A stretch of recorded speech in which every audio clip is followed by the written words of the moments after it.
Hello friends, વાત કરીએ આપણે આજે આથવણની।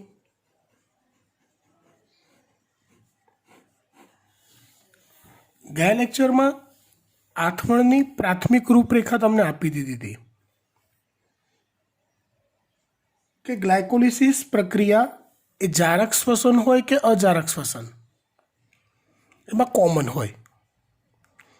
ગ્લાયકોલિસિસ પ્રક્રિયાના અંતે પાયરુવિક એસિડના 2 અણુ બને। હવે જ્યારે ઓક્સિજનની ગેરહાજરી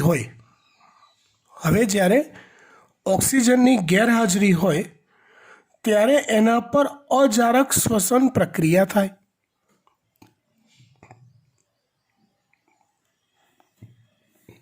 પાયરુવિક એસિડ પર ઓક્સિજનની ગેરહાજરીમાં થતું જે વિઘટનની પ્રક્રિયા છે અથવા અજારક શ્વસનની પ્રક્રિયા છે એને આથવણ કહેવાય છે।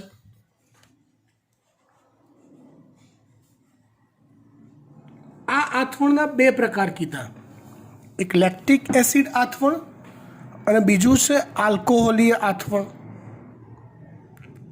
ડિટેલમાં ચર્ચા કરીએ તો જુઓ, શરૂઆત કરીએ આપણે ગ્લુકોઝથી।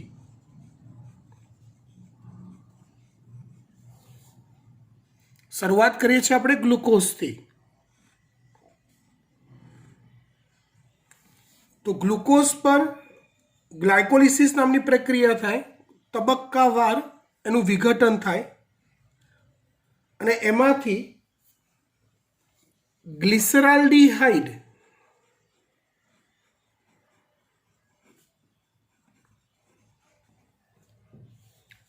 ફોસ્ફેટ બને। જો ચોપડીમાં આવું લખ્યું છે માટે હું આવું લખું છું, આ હકીકતમાં ગ્લાયકોલિસિસનો ચાર્ટ યાદ કરો, તેમાં જે PgAl આવતું હતું, ફોસ્ફોગ્લિસરાલ્ડીહાઇડ જે આવતું હતું, આ એ જ છે। PgAl અથવા ફોસ્ફોગ્લિસરાલ્ડીહાઇડ જે આવતું હતું, આ એ જ છે।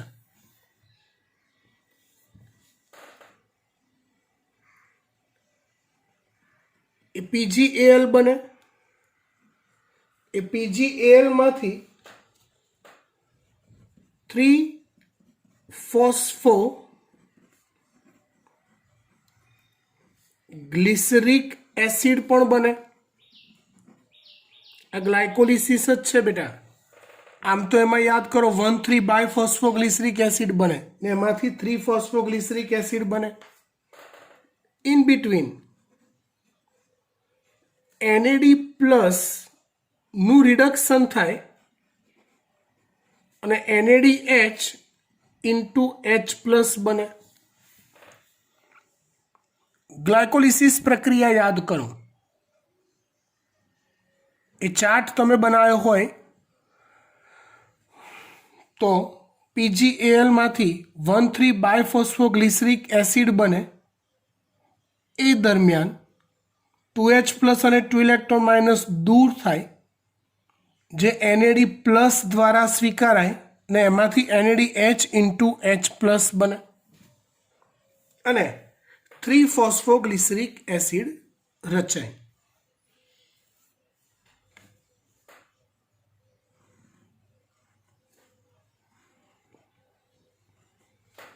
એમાંથી છેલ્લે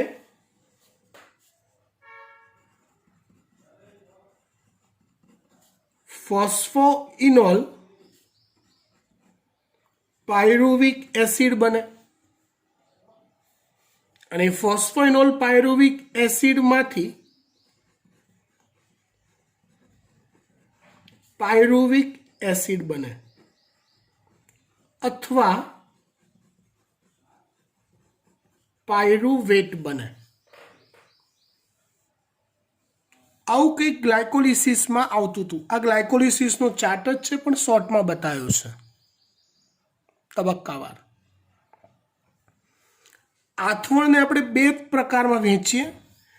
જો વનસ્પતિ કોષ હોય અને જો એ અજારક શ્વસન દર્શાવતા હોય, વનસ્પતિ કોષ હોય અને અજારક શ્વસન દર્શાવતા હોય તો એને આલ્કોહોલીય આથવણ થયું એમ કહેવાય. એમાં જેમાં કંઈક આવું થાય.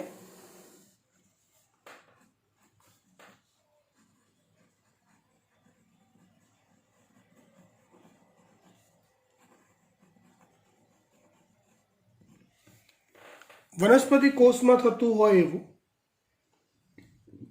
જેમાં એ જે પાયરુવિક એસિડ હોય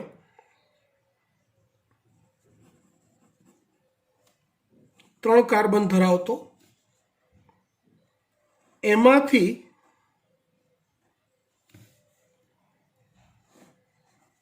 ઇથેનોલ બને છે અને એ ઇથેનોલ બને સાથે સાથે CO2 મુક્ત પણ થાય છે. આ પ્રક્રિયા થાય એમાં પાયરુવિક એસિડનું ડીકાર્બોક્સિલેશન, યાદ કરો મેં શીખવાડ્યું હતું, પ્રક્રિયામાંથી CO2 દૂર થવાની પ્રક્રિયા મતલબ ડીકાર્બોક્સિલેશન થાય.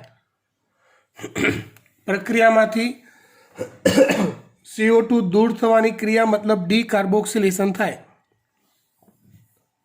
CO2 દૂર થાય અને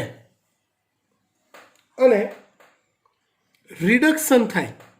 રિડક્શન થવું એટલે H+ અને ઇલેક્ટ્રોન માઇનસ ઉમેરાવા. તો એ સમયે અહીંયા જ્યાં NADH × H+ બન્યો છે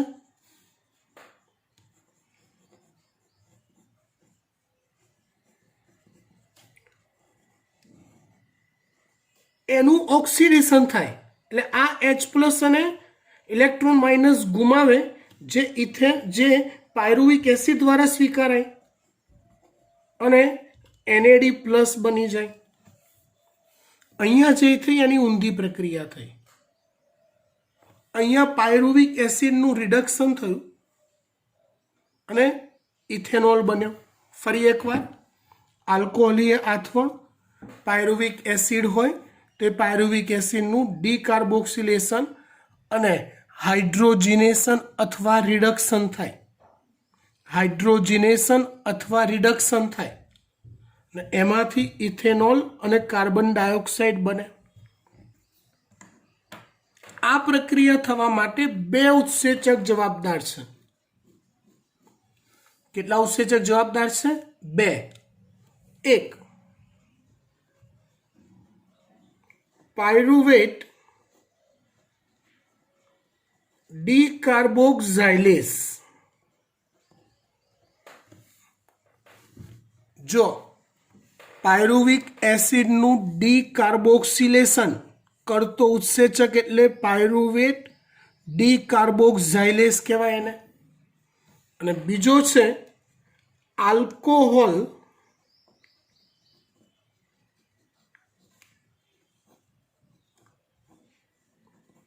ડિહાઇડ્રોજિનેસ અને બીજો છે આલ્કોહોલ ડિહાઇડ્રોજિનેસ. આ બંને ઉત્સેચકની હાજરીમાં પાયરુવિક એસિડનું ડીકાર્બોક્સિલેશન થાય અને રિડક્શન થાય અને એમાંથી છેલ્લે ઇથેનોલ બને. એવી રીતે જ્યારે લેક્ટિક એસિડ આથવણ થતું હોય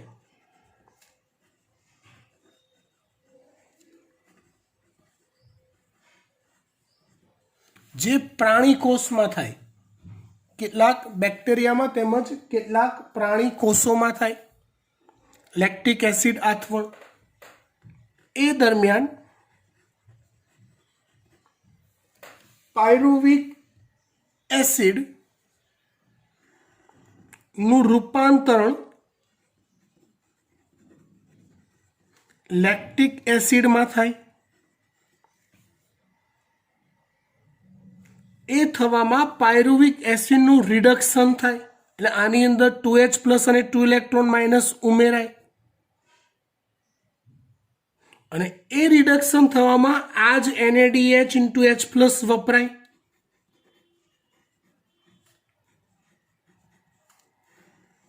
ને એમાંથી NaD પ્લસ બની જાય અને આ રીતે લેક્ટિક એસિડ બને. પ્રક્રિયા માટે જરૂરી ઉત્સેચક કયો હાજર હોવો જોઈએ? તો લેક્ટેટ ડિહાઇડ્રોજિનેસ. પ્રક્રિયા માટે ઉત્સેચક કયો હાજર હોવો જોઈએ? લેક્ટેટ ડિહાઇડ્રોજિનેસ ઉત્સેચક હાજર હોવો જોઈએ. ઇન શોર્ટ, ઓક્સિજનની ગેરહાજરી હોય ત્યારે ગ્લાયકોલિસિસ પ્રક્રિયા થઈ પાયરુવિક એસિડ તો બને જ, પણ જો વનસ્પતિ કોષ ઓક્સિજનની ગેરહાજરીમાં શ્વસન કરતો હોય ત્યારે એ પાયરુવિક એસિડમાંથી ઇથેનોલ બને. અને જો પ્રાણી કોષ અજારક શ્વસન કરતો હોય ત્યારે એ પાયરુવિક એસિડમાંથી લેક્ટિક એસિડ બને, જેને અનુક્રમે આલ્કોહોલીય આથવણ તેમજ લેક્ટિક એસિડ આથવણ કહેવાય છે.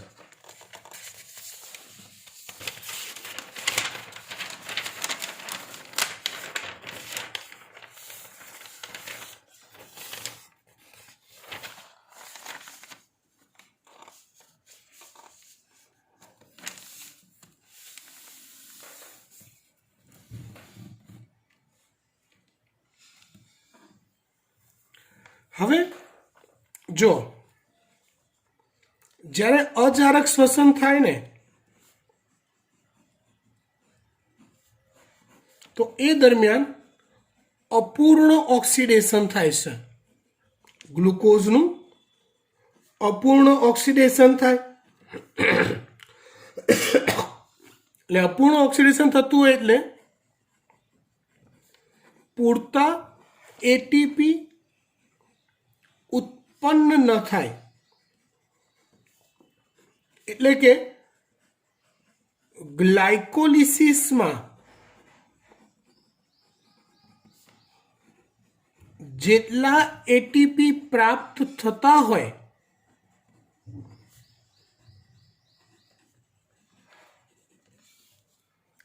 તે જ એટીપી મળે. એ સિવાય વધારાના કોઈ એટીપી મળતા નથી. આ વસ્તુ યાદ રહે. હવે જો ગ્લુકોઝના રાસાયણિક બંધોમાં જેટલી ઉર્જા સંચિત છે, સમજો બરાબર, ગ્લુકોઝના રાસાયણિક બંધોમાં જેટલી ઉર્જા સંચિત છે એ પૈકીની બહુ જ ઓછી ઉર્જા, આશરે 7% જેટલી જ અજારક શ્વસનમાં એટીપીમાં કન્વર્ટ થાય છે. ગ્લુકોઝના રાસાયણિક બંધોમાં જે સંચિત ઉર્જા છે તે પૈકી આશરે 7% ઉર્જા જ એટીપી સ્વરૂપે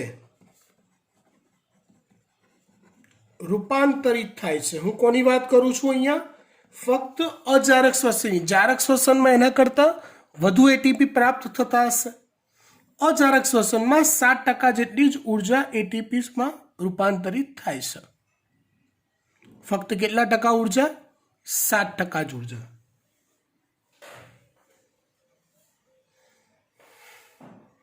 હવે કોઈ પણ સજીવ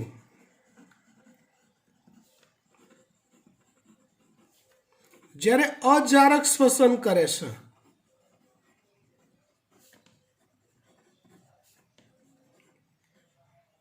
ત્યારે તે હંમેશા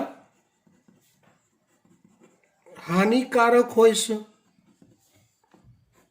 એની જે નીપજ છે એ ઝેરી ઘટક કહેવાય છે, વિષ જેવી ઝેર જેવી અસર આપે છે. દાખલા તરીકે હું એવું કહું ઈસ્ટ જે છે, તો ઈસ્ટ એ અજારક શ્વસન કરે છે. ઈસ્ટ એ ફૂગ છે, ફૂગ એટલે વનસ્પતિ કોષ, તો એમાં અજારક શ્વસન દ્વારા આલ્કોહોલ અથવા ઇથેનોલ બને. એમાં અજારક શ્વસન દ્વારા આલ્કોહોલ અથવા ઇથેનોલ બને. તો જ્યારે ઈસ્ટમાં એ આલ્કોહોલનું પ્રમાણ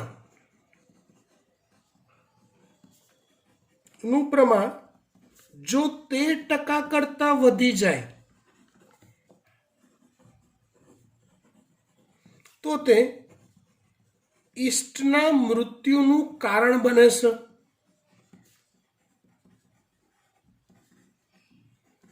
સેમ વે પ્રાણી કોષોમાં જો લેક્ટિક એસિડ આથવણ થાય એમાં પણ અમુક પર્સન્ટેજ કરતાં વધુ માત્રામાં જો લેક્ટિક એસિડ બનતું હોય તો પ્રાણી કોષોમાં બી વધુ નુકસાન થતું હોય છે. એટલે અજારક શ્વસન સાદી ભાષામાં કહીએ તો મજબૂરીમાં કરાતું શ્વસન છે. અજારક શ્વસન એ મજબૂરીમાં કરાતું શ્વસન છે, જેમાં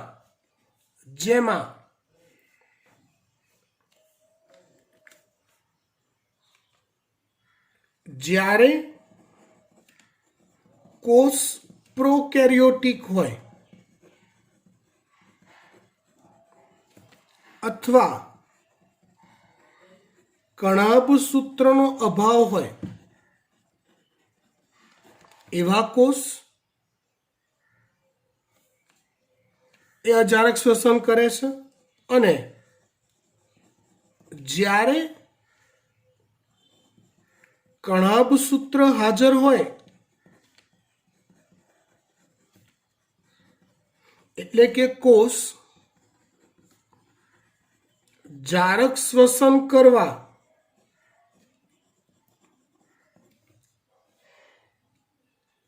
કેપેબલ હોય,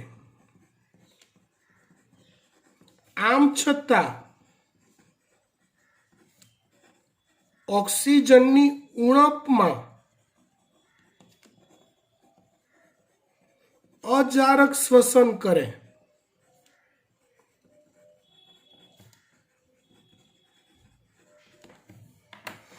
દાખલા તરીકે હું તમને એવું પૂછું, આપણા સ્નાયુ કોષો કેવું શ્વસન કરે, તો તમે જવાબ આપશો કે સાહેબ આપણા સ્નાયુ કોષો જારક શ્વસન કરે, કેમ કે આપણે યુકેરિયોટિક કોષ છીએ. આપણે કેવો કોષ છીએ? આપણા શરીરમાં આવેલા કોષો કેવા છે? યુકેરિયોટિક કોષો છે.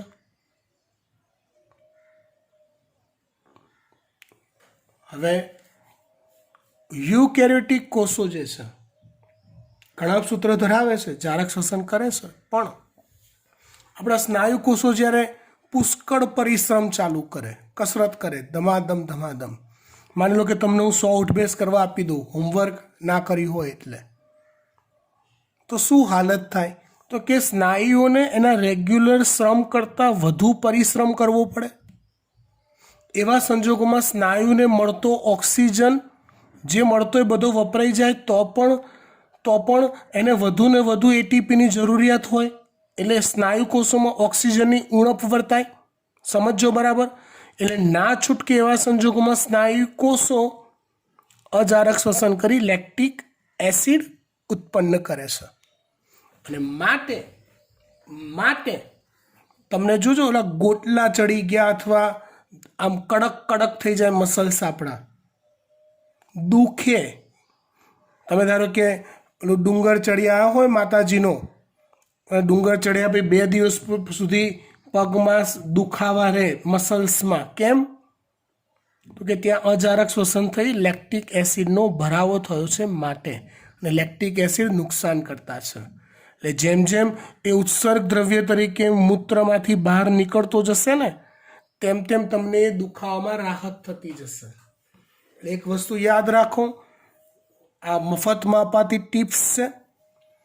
જ્યારે બી તમે આવું અથાગ પરિશ્રમ કરો છો, ડુંગર ચડો છો, તો એના પછી આ જે દુખાવા છે મસલ્સના એ ઝડપથી દૂર કરવા હોય તો પાણી પુષ્કળ પીવાનું. અને પાણી પુષ્કળ પીવું એટલે યુરિન પુષ્કળ થાય.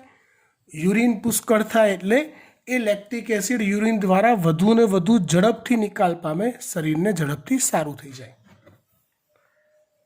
ડન. ચાલો, અજારક શ્વસનની વાત અહીંયા આપણે પૂરી કરીએ છીએ. વાત કરીએ છીએ આપણે જારક શ્વસનની.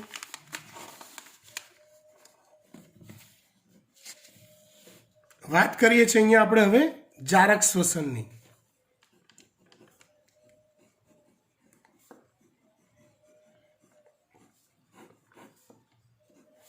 સમજો, જારક શ્વસનમાં સૌથી પહેલા તો ગ્લાયકોલિસિસ પ્રક્રિયા થાય.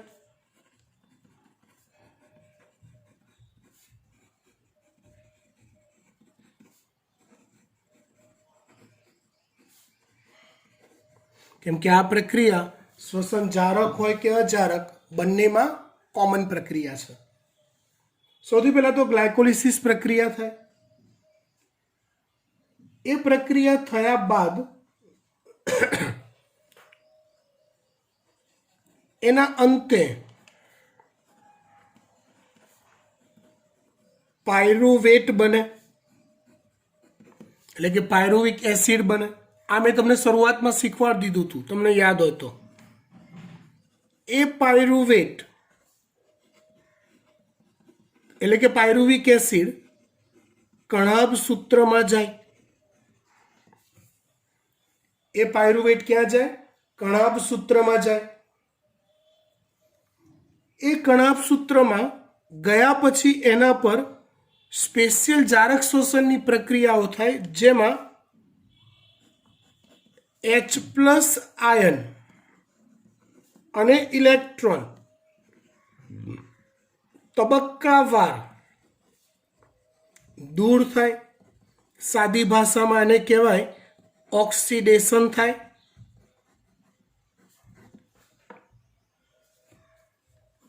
તબક્કાવાર CO2 ના અણુઓ મુક્ત થાય, જેને ડીકાર્બોક્સિલેશન કહેવાય.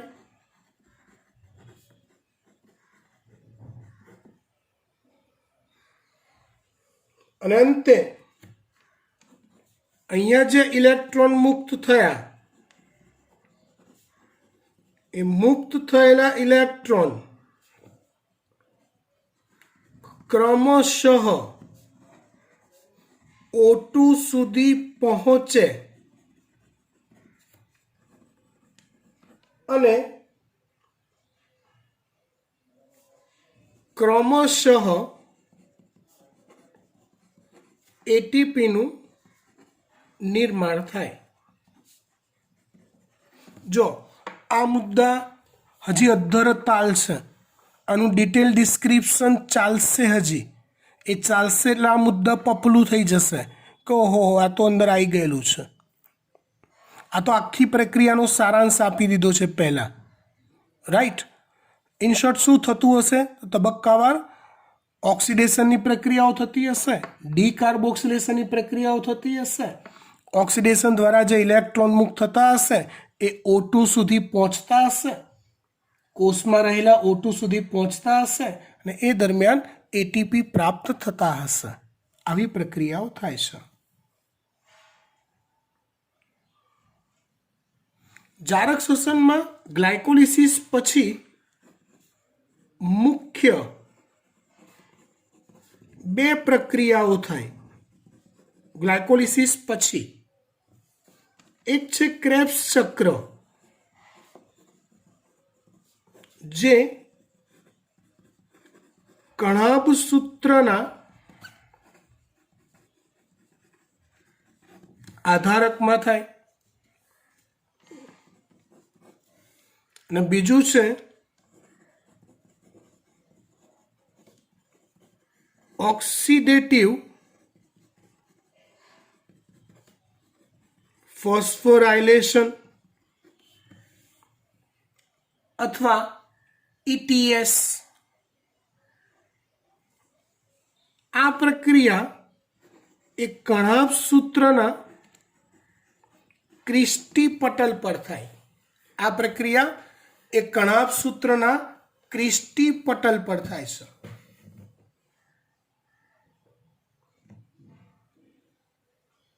ખબર પડી વાત? ડન. હવે આપણે આખી પ્રક્રિયા ક્રેબ્સ ચક્ર અને આખી પ્રક્રિયા ઓક્સિડેટિવ ફોસ્ફોરાયલેશન સમજવી પડશે. એના માટે સૌથી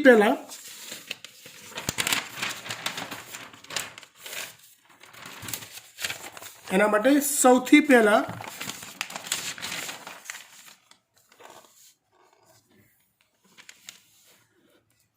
ક્રેબ્સ ચક્રના આટલા સ્ટેપ્સ આપણે યાદ રાખીએ. પહેલા ચક્ર બનાવતા ગોખી કાઢીએ ને એના પરથી થિયરી શીખીશું. પહેલા શું કરીશું? આપણે ચક્ર બનાવતા ગોખી કાઢીએ, એના પરથી થિયરી બનાવતા આપણે શીખીશું.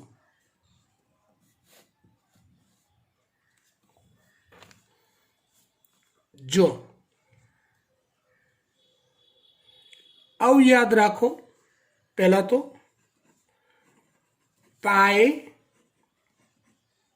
સાઈ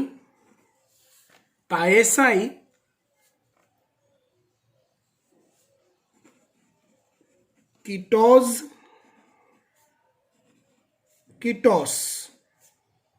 મેલિયો. પાય સાઈ કીટોસ મેલિયો. પહેલી વાર સાંભળ્યું એટલે 10-15 વાર બોલવાનું. પાય સાઈ કીટોસ મેલિયો. પાય સાઈ કીટોસ મેલિયો. પાય સાઈ કીટોસ મેલિયો. ફરીવાર પાય સાઈ કીટોસ મેલિયો. ફરીવાર પાય સાઈ કીટોસ મેલિયો. બરાબર. હવે આના પરથી આપણે બનાવીએ તો પાનો અર્થ છે પાયરુવિક એસિડ અથવા પાયરુવેટ.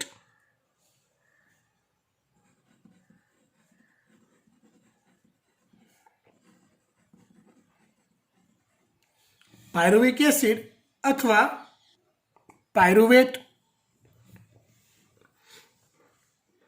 પછી વાત આવશે એની. એ મતલબ એસિટાઇલ કોએન્ઝાઇમ એ. પા એટલે પાયરુવિક એસિડ, એ એટલે એસિટાઇલ કોએન્ઝાઇમ એ. પા એટલે પાયરુવિક એસિડ, એ એટલે એસિટાઇલ કોએન્ઝાઇમ એ. પા પાયરુવિક એસિડ, એ એસિટાઇલ કોએન્ઝાઇમ એ. ત્યાર પછી આપણે ચક્ર બનાવવાનું છે.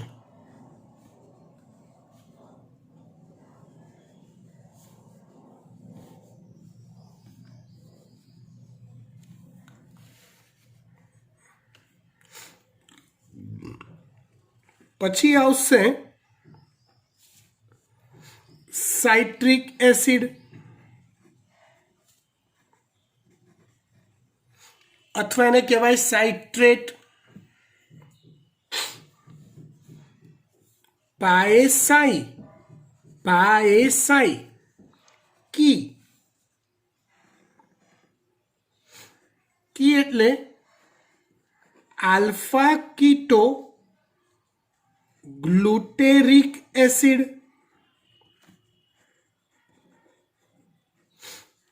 કી એટલે આલ્ફા કીટો ગ્લુટેરિક એસિડ. કી આલ્ફા કીટો ગ્લુટેરિક એસિડ.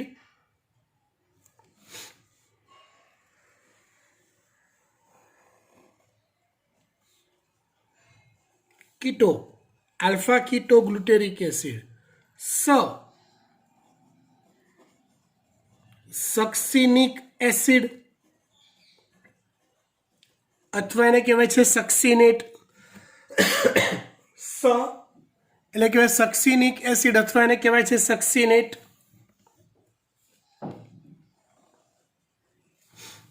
પછી મેલી એટલે મેલિક એસિડ અથવા એને કહેવાય છે મેલેટ. મેલિક એસિડ અથવા એને કહેવાય છે મેલેટ. ઓ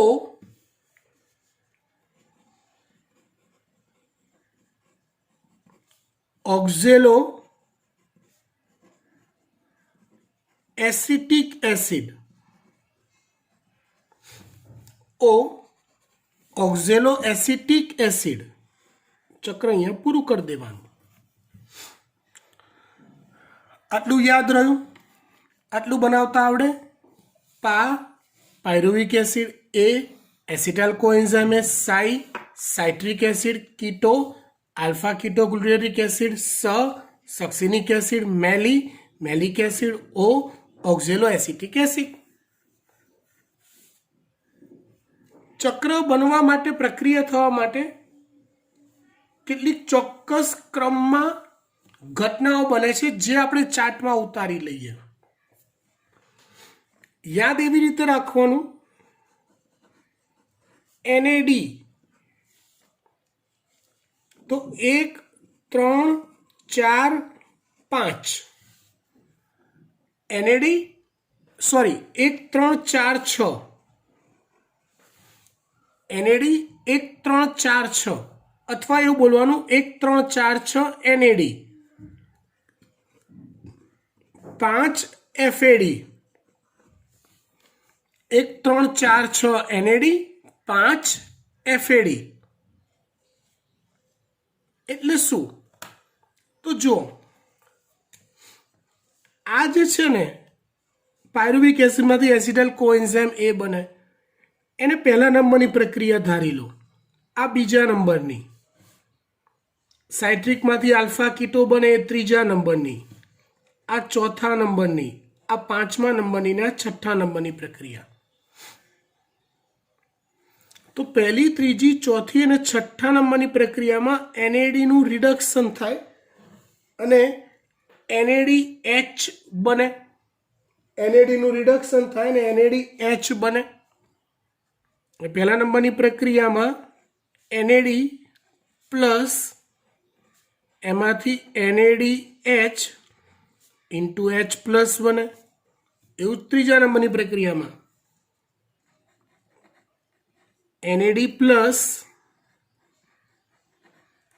NADH ઇન્ટુ H પ્લસ. ચોથા નંબરની પ્રક્રિયામાં બી એવું જ થાય, NAD plus NADH into H plus. છઠ્ઠા નંબરની પ્રક્રિયામાં પણ એવું જ થાય, NAD plus NADH into H plus. પાંચમા નંબરની પ્રક્રિયામાં FAD માટે એવું થાય, એટલે અહીંયા FAD plus FADH into H plus. આ રીતે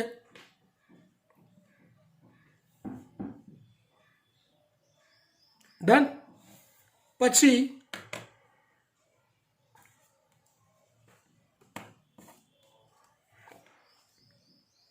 1 3 4 CO2, 1 3 4 CO2, 4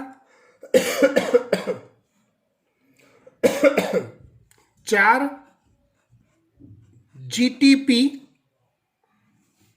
અને 1 કોએન્ઝાઇમ A. કો.A એટલે કોએન્ઝાઇમ A. મતલબ પહેલી, ત્રીજી, ચોથી પ્રક્રિયામાંથી CO2 દૂર થાય છે. પહેલી પ્રક્રિયામાંથી CO2 દૂર થાય ત્રીજી પ્રક્રિયામાંથી CO2 દૂર થાય, ચોથી પ્રક્રિયામાંથી પણ CO2 દૂર થાય, ચોથી પ્રક્રિયામાં જ GTP લખ્યું છે એટલે ચોથી પ્રક્રિયામાં GTP વપરાય, એમાંથી GDP બને. GTP નું આખું નામ છે ગ્વાનોસાઇન ટ્રાયફોસ્ફેટ. GTP નું આખું નામ છે ગ્વાનોસાઇન ટ્રાયફોસ્ફેટ. તો એમાંથી ગ્વાનોસાઇન ડાયફોસ્ફેટ બને.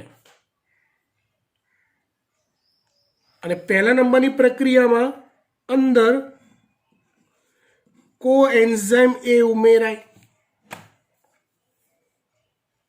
આટલું તમે બનાવો અને વચ્ચે લખો છો સાઇટ્રિક એસિડ ચક્ર, એટલે તમને ક્રેબ્સ ચક્ર બનાવતા આવડી ગયું કહેવાય. શું આવડી ગયું કહેવાય? તમને ક્રેબ્સ ચક્ર બનાવતા આવડી ગયું કહેવાય. આપણે ક્રેબ્સ ચક્ર થિયરી પછી શીખીશું. પહેલાં ચક્ર તમને મોઢે બનાવતા આવડવું જોઈએ. આ સૂત્ર પરથી એ પરફેક્ટ આવડી જાય પછી થિયરિટિકલી આપણે ક્રેબ્સ ચક્ર જોઈશું. હોમવર્કમાં આ સૂત્ર, આ ચક્ર બંને તમારે 3 વાર લખવાના છે અને બીજું 2 વાર, એટલે ચક્ર તમારે લખવાનું આવશે ટોટલ 5 વાર.